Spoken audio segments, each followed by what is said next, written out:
Hello, it is the end of 2023, and while I am not a big New Year's resolution person, I do love a really good roundup. So I thought I would give you a best and worst of the year. 5 of the best, 5 of my least favorite. And this is not my new favorites roundup, that's going to come next week, and there will be an expanded edition, but let's go into this, all right? We're gonna start with the best, I guess. Is that sad? Should I start with the worst? No, I'll start with the best. At the top of the list, shampoo bars were big over here. Super Zero shampoo and conditioner bars. I'm still really liking them. I'm really liking them. As you know, I like to alternate my shampoo and conditioner. It just really seems to help my hair be happier. I've tried a handful of bars, but these really showed improvement in my hair. They were the first shampoo and conditioner bars that I tried, and I was like, oh, look at that. I can actually see a difference in my hair. And the conditioner did not weigh my hair down. So I'm still a fan. The next, so concealers can be really tricky. Liquid concealers can be tricky. Solid concealer, they can all be tricky. And they normally all crease in one way or another. And when you have mature over 40 skin that's on the drier side, liquid concealers with doe foots tend to be even more tricky. I test every possible application that I can on concealers. The Iris and Romeo concealer maintains its standing. It did start to separate on me. I talked to the brand about that. They said, as long as you're not using it beyond expiration, you should be okay. That is from the brand. That is not from me. Disclaimer. This stuff is good. It is one of the most crease friendly I've seen on the market. I have tried so many concealers over here, and I've switched my mind, so that could potentially happen next year, but the formula on this just works. I love a quick and easy concealer that I do not have to fuss with, that does not crease or create texture. This just has that slip that you kind of want, but it's not too slippery and silicone-y that it would fall into fine lines and settle there and look like crap at the end of the day. So Iris and Romeo, still good. Another best of the year was a very, very, very eco-friendly brand, Mob Beauty's foundation. At first I had no idea what I was doing with this. I wasn't sure how this was gonna pan out. Then I took a drop of very lightweight facial oil. You could use something like jojoba oil. You can put that on your hand. I've been putting it on the palette. I just think for cross-contamination and stuff, I'd recommend putting it on your hand, then putting a little bit of this product on top of that, blending it in and pressing it into the face.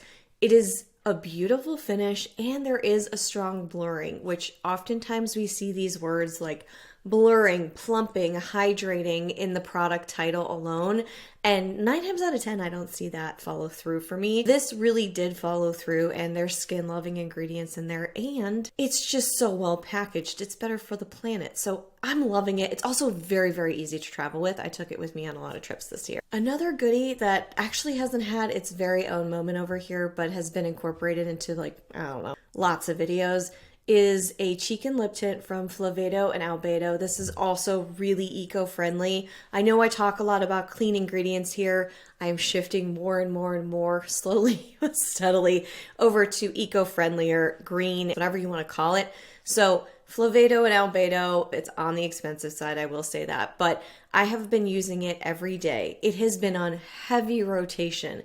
I use it as a blush, but I also have used it on top of any lip color that I'm wearing. Right now I'm wearing the color Clover from 100% Pure. Those are the creamier lipsticks, not their mattes. And then I just take this, I really do this honestly every day. I just kind of like pop it on top.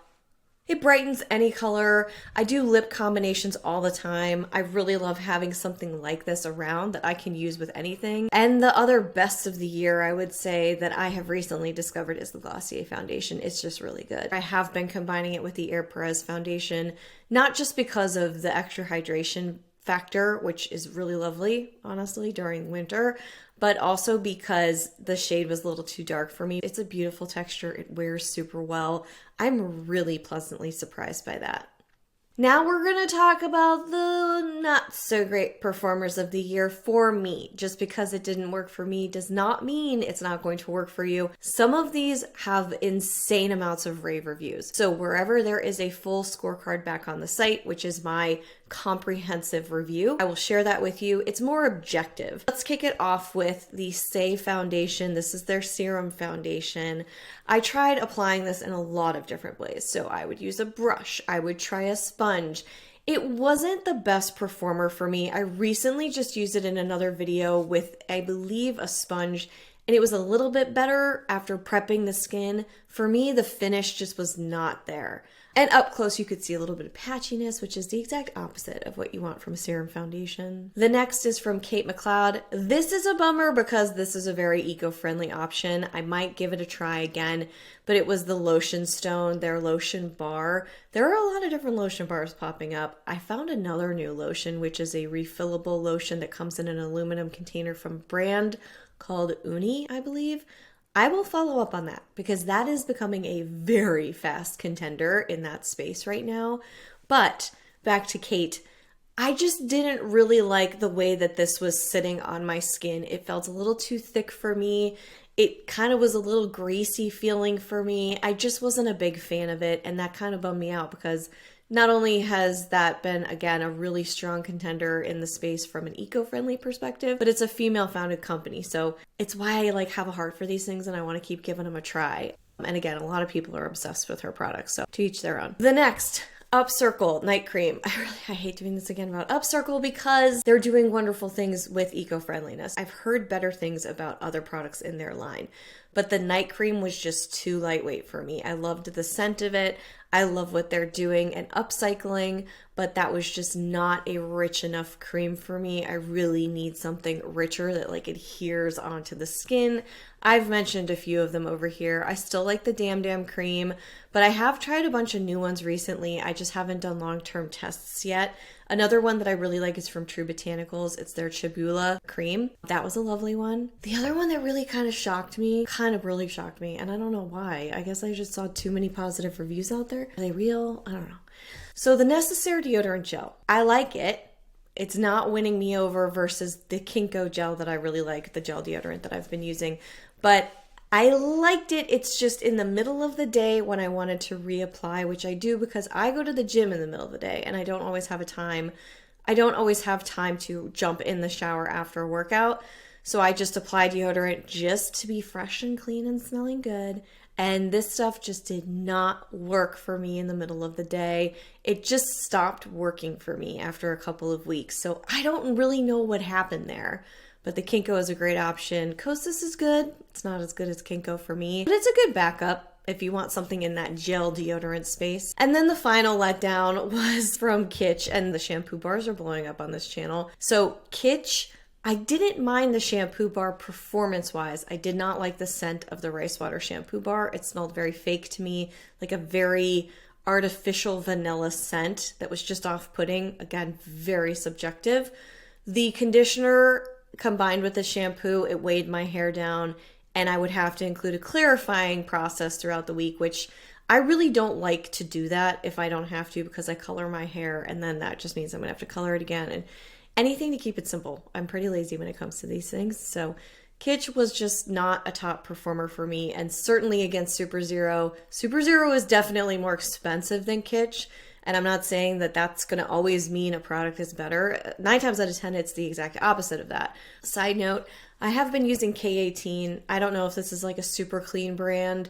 It has also really helped my hair. That's just a random bonus in there. I started using it recently, and I have seen really strong results. I've recommended it to my mom, so it's good because she's very tough on products. And if you stuck around to the end, then I'm just going to mention one more that I'm actually wearing today as a blush. This is a best of the year for me. This is the Say Dew Blush in Chili. Yeah, they use PCR, post-consumer recycled material, but there's still plastic involved. I hate that. But this gel blush is, I love it. It's the product that has turned me from a non-blush person into I could really get behind this, which I know is weird because everybody is obsessed with blush right now. I've just never been that person. I'm slow on the uptake, what can I say? But this is a beautiful, beautiful dewier blush that I just can layer on. It's really hard to mess up. And that's the short list for the year. Again, my top 20 favorites are there. If you want to check them out, you can check out this favorites playlist and also just kind of, grab some popcorn, settle in and see what I've liked throughout the year. I want to wish you all a happy new year. Thank you so much for being here. It's been a weird, wild year for me, but I'm grateful to still be on YouTube putting these videos out every week. And I'm so, so grateful to the community who've stuck with me this whole time. It has helped me tremendously. So in a weird way, it's kind of a win-win. And I really, really hope that these honest reviews help you, because that's why I do it. I do it because I was incredibly overwhelmed when I first started, and I just needed somebody to tell me what's what, honestly. So I hope it's helped you. If it has, don't forget to hit that like button, subscribe if you're not already. Happy New Year. Here's to an amazing 2024, and I'll see you right back here real soon. Until then, bye.